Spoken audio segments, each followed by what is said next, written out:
Hello everyone, स्वागत है आपका सीक्वल सर्वर ट्यूटोरियल में। ये इसका फिफ्थ पार्ट है सिस्टम डिफाइंड स्ट्रिंग फंक्शंस का। तो इस ट्यूटोरियल में हम कवर करेंगे LTRIM फंक्शन और RTRIM फंक्शन। तो शुरू करते हैं। ये है हमारा LTRIM फंक्शन। तो ये फंक्शन क्या करता है, जब कोई हम हमारे कॉलम में कोई स्ट्रिंग प्रेजेंट है या कोई कांस्टेंट प्रेजेंट है, तो उसके जो शुरुआत में वाइट ब्लैंक स्पेस होंगे, वो सारे के सारे स्पेसेस को रिमूव कर देगा। मैंने इसकी डेफिनेशन LTRIM की returns a character expression after it removes leading blanks. इसका जो सिंटैक्स होता है वो LTRIM और एक इसमें आर्गुमेंट होगा जिस करेक्टर एक्सप्रेशन, और ये करेक्टर एक्सप्रेशन जो है वो करेक्टर्स की स्ट्रिंग्स हो सकता है, बाइनरी डेटा हो सकता है, और कांस्टेंट हो सकता है, कॉलम का नाम हो सकता है। जिसमें हम जो लेते नहीं हैं वो है टेक्स्ट, एंड टेक्स्ट और इमेज टाइप के डेटा टाइप हम नहीं लेते।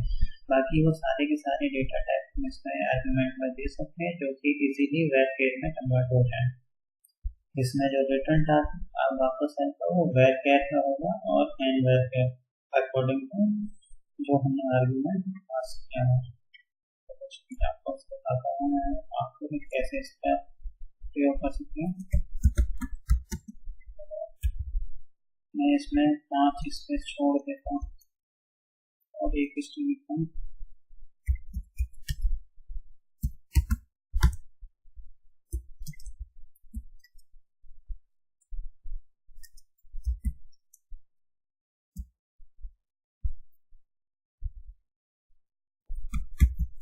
तो मैंने ये यहाँ पे 5 ब्लैंक स्पेस बनाए हैं और इसके बाद एक कंप्लीट स्ट्रिंग लिखी है।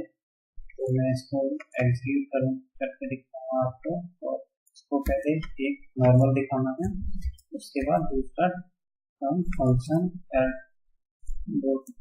LTRIM का यूज करके दिखाऊंगा। तो ये फंक्शन का यूज किया, 2 अलग अलग स्ट्रिंग्स हैं, इन दोनों को रन करेंगे और देखते हैं क्या अंतर आता है और ये कैसे काम करेगा। तो जैसा कि हम इसमें देख सकते हैं कि यहाँ पर हमें 5 स्पेस दिखाई दे रहे हैं, लेकिन हमारा जो दूसरा फंक्शन है LTRIM यूज करने के बाद वो सारे के सारे वाइट ब्लैंक स्पेसेस जो है वो रिमूव हो गए हैं।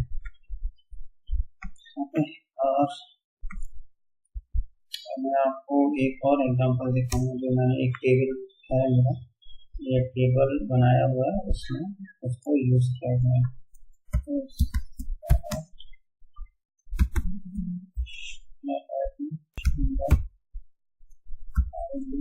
Number from first lecture tables. ये मेरा एक टेबल है फर्स्ट लेक्चर, उसमें से मैं एक पर्टिकुलर कॉलम को फैच कर रहा हूँ और 2 तरीके से करूँगा, एक LTRIM का यूज करते हुए, तो बेटर समझ में आएगा।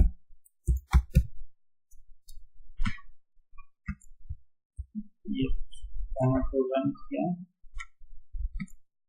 रन करने के बाद आपको इसमें अंतर नजर आएगा। ये इसमें जो हमने नॉर्मल दिया था उसमें कुछ वाइट स्पेस ब्लैंक स्पेसेस यहाँ पे नजर आ रहे हैं, लेकिन इसमें जो सेकंड हम LTRIM के साथ में उस फंक्शन को यूज कर रहे हैं तो उसमें एक भी ब्लैंक स्पेस नजर नहीं आ रहा, सारे के सारे इसके करके। तो इसका इस तरीके से इस्तेमाल होगा। अब आते हैं RTRIM पे। वो सेम टाइप का फंक्शन है, लेकिन इसमें क्या होता है कि स्ट्रिंग के लास्ट के जितने भी ब्लैंक स्पेसेस हैं वो सारे के सारे रिमूव हो जाते हैं। जैसे कि डेफिनेशन में returns a character string after truncating और ट्रायलिंग स्पेसेस। तो इसका सिंटैक्स होगा RTRIM करेक्टर एक्सप्रेशंस। इसमें हम आर्गुमेंट देंगे एन एक्सप्रेशन ऑफ करेक्टर और बाइनरी डाटा, और कांस्टेंट भी हो सकता है, कॉलम का नाम भी हो सकता है, लेकिन जो नहीं होगा वो होगा टेक्स्ट और एंड टेक्स्ट और इमेज टाइप के डेटा टाइप में। हम वो सारे के सारे डेटा टाइप इस आर्गुमेंट में यूज कर सकते हैं, जो कि इजीली जो कन्वर्ट हो जाए वैर। तो ये रिटर्न करेगा वेर क्या है एंड क्या अकॉर्डिंग टू हमारे जो आर्गुमेंट हमने पास किया है इसमें। तो इसके भी कुछ एग्जांपल देख लेते हैं कि किस तरीके से इसका एग्जांपल होगा। तो मैं एक सिंपल सा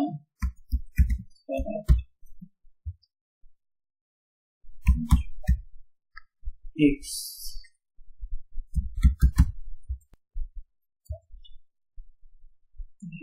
ये जो पैटर्न का है ये मैंने स्ट्रिंग किया हुआ है।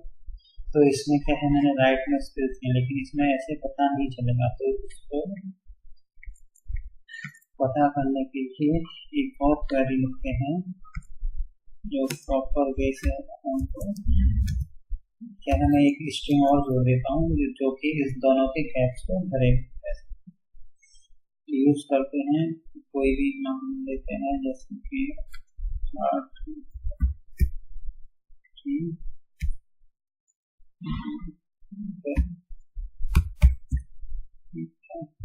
ये मैंने एक स्ट्रिंग ले ली है RTRIM के नाम से, जो कि इस जॉब टाइटल के जस्ट बाद में है। ये तो मैं दो स्ट्रिंग एक साथ मैं दो क्वेरी एक साथ लर्न करूंगा जिससे हमको दोनों में अंतर नजर आएगा। और RTRIM से और फंक्शन का यूज करते हुए तो देखते हैं हम इसको कितने अच्छे से यूज कर सकते हैं। जैसा कि आप देख पा रहे हैं इसको इस वाले में यहाँ काफी स्पेस है इनमें फर्स्ट 3 में, और जो मैंने यहाँ पे स्पेस क्रिएट किया था इनमें, लेकिन अब नीचे देखेंगे फर्स्ट 3 में कोई भी स्पेस नहीं है, वो सारे के सारे राइट हैंड साइड के वाइट स्पेसेस इसने रिमूव कर दिए हैं। तो इसी तरीके से हम इसको यूज करेंगे। LTRIM वीडियो को देखने के लिए धन्यवाद। अगर ये पसंद आए तो लाइक करें, सब्सक्राइब करें और कमेंट करें। Thank you for watching.